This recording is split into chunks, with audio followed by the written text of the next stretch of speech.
ভাইয়েরা বাবাকে রাজি করায় এবং ইউসুফ আলাইহিসসালামকে খেলতে নিয়ে যায়। প্রথমে হত্যা করার পরিকল্পনা করলেও বড় ভাইয়ের পরামর্শে ইউসুফ আলাইহিসসালামকে হত্যার বদলে কূপে ফেলে দেওয়া হয়।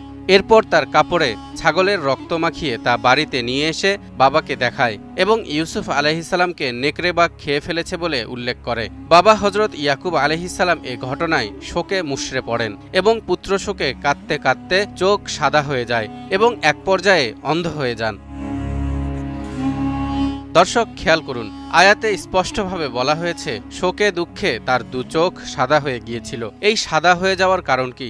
গভীর দুঃখ ও মানসিক চাপ, অর্থাৎ হতাশা ও দুঃখ থেকে ইয়াকুব আলাইহিসসালামের চোখে ছানি পড়েছিল, যা তাকে ধীরে ধীরে চিরতরে অন্ধত্বের দিকে নিয়ে যায়। আজকের আধুনিক বিজ্ঞানও ঠিক এ কথাটিই বলছে।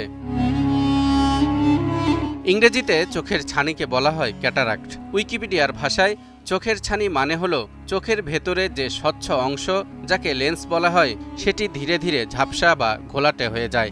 এই কারণে চোখে ঠিকমতো দেখা যায় না।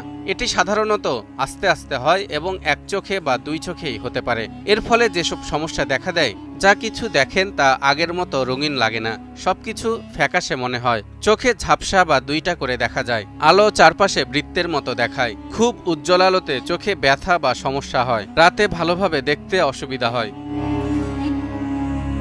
চোখে ছানি পড়লে যেসব অসুবিধা হয়: গাড়ি চালানো কঠিন হয়ে যায়, বই পড়তে বা মোবাইল টিভি দেখতে কষ্ট হয়, চেনা জানা মানুষের মুখ চিনতে সমস্যা হয়। আর সবচেয়ে ভয়ঙ্কর হলো এই দৃষ্টির সমস্যার কারণে মানুষ পড়ে গিয়ে আঘাত পেতে পারে এবং অনেকের মধ্যে হতাশা তৈরি হতে পারে, যা এক পর্যায়ে অন্ধত্বের কারণ হয়ে দাঁড়ায়। সম্প্রতি যুক্তরাষ্ট্রের ন্যাশনাল লাইব্রেরি অব মেডিসিনের জার্নালে the association between cataract surgery and mental health in older adults A review শীর্ষক এক গবেষণা প্রতিবেদন প্রকাশিত হয়েছে।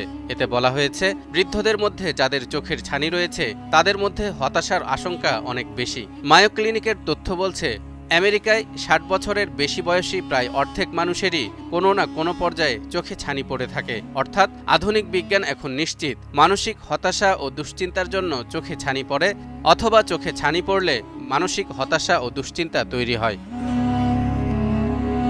এখন প্রশ্ন হলো, যেখানে চোখের ছানি ও হতাশার এই সম্পর্ক আধুনিক যুগে আবিষ্কৃত হলো, সেখানে ১৪০০ বছর আগে এই বিশাল সত্য কোরআনে কিভাবে লেখা হলো, যখন মানুষ চিকিৎসা শাস্ত্র সম্পর্কে কিছুই জানত না?